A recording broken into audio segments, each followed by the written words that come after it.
Сәлеметсіздер ме, оқушылар? Сабақтың тақырыбы компьютердің пайдасы мен зияны.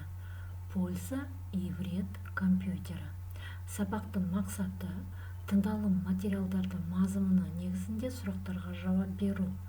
Тірек сөздерді дұрыс қолданып, иллюстрацияларды сипаттау. Бағалау критерийі тыңдалым материалдардың мазмұны негізінде сұрақтарға жауап бере аласыңдар, және тірек сөздерді дұрыс қолданып, иллюстрацияларды сипаттай алады. Ең алдымен жаңа сөздермен танысайық. Ақпарат үдерісі, информационный процесс, өңдеу, обрабатывать, жүйке, нерв, шаршау, уставать.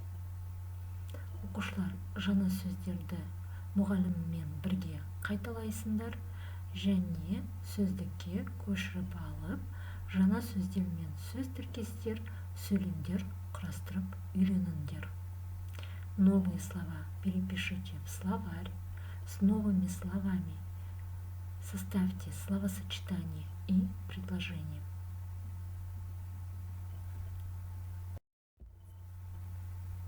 Мәтінді тыңдаңдар. Компьютер ақпараттық үдерісті орындауға арналған құрал. Ақпарат үдерісі дегеніміз қажетті ақпаратты алу, тыңдау, көру, өңдеу, тарату. Бұл әрекеттерді тез әрі сапалы жасауда компьютердің пайдасы өте көп.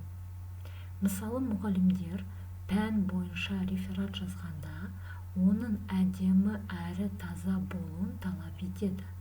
Қаламмен жазылған және компьютерде терілген жұмыстарды салыстырайықшы. Екеуінің айырмашылығы жер мен көктей. Рефераттың көшірмесі керек болса, файлды ашып, принтермен көшірмесін жасай алу оңай. Оған аз уақыт жұмсалады. Рефератқа сурет керек болса, оны да компьютер арқылы аламыз. Компьютерден қосымша ақпараттарды, рефератқа қажетті суреттерді тез табамыз. Осылайша компьютердің көмегімен уақытымызды ұтымды пайдаланамыз. Бірақ компьютерді дұрыс пайдаланбасаң, оның зияны да өте көп. Әсіресе ондағы әртүрлі ойындар балалардың денсаулығына, жүйкесіне, миына зиян келтіреді. Ғалымдардың компьютердің адам ағзасына тигізетін мынандай зияны бар екенін айтады. Көздің көру қабілетін төмендетеді, омыртқалардың қисаюына әкеледі, жүйкеге салмақ түсіреді, шаршағыштық, әлсіздік пайда болады. Бұған қоса тағы бір зияны, ерік жігері әлсіз балалар құмарпазда секілді компьютерге тәуелді болып қалады. Мінезі күрт өзгереді, айналасына немқұрайды қарайды. Басқа ойындарға ақыл ойды дамытатын қызық тапсырмаларды орындауға талпынысы жоғалады. Компьютерде ұзақ отыру баланың көңіл күйіне де жаман әсер етеді. Олар көбінесе ашуланшақ болады. Сонымен бірге балада тек өзіне ғана мәлім жабық әлем қалыптасады. Компьютерге тәуелді бала өз достарын да жоғалтуы мүмкін. Ал енді тыңдалған мәтін бойынша сұрақтарға жауап беріңдер. Бірінші сұрақ: компьютер қандай құрал?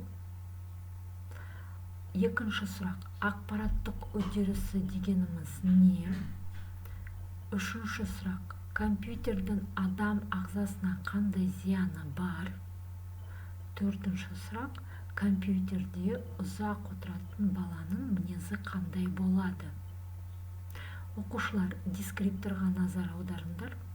Сұрақтарға жауап бересіңдер 4 балл. Қазақ тілінің тән дыбыстарын дұрыс айтасыңдар 1 балл.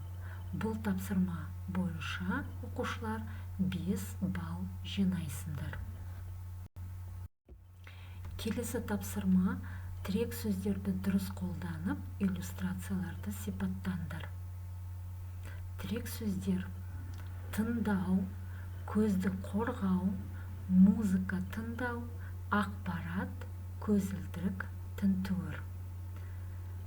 Тыңдау – слушать, көзді қорғау – защищать глаза, музыка тыңдау – слушать музыку, ақпарат – информация, көзілдірік – очки, тінтуір – мышь.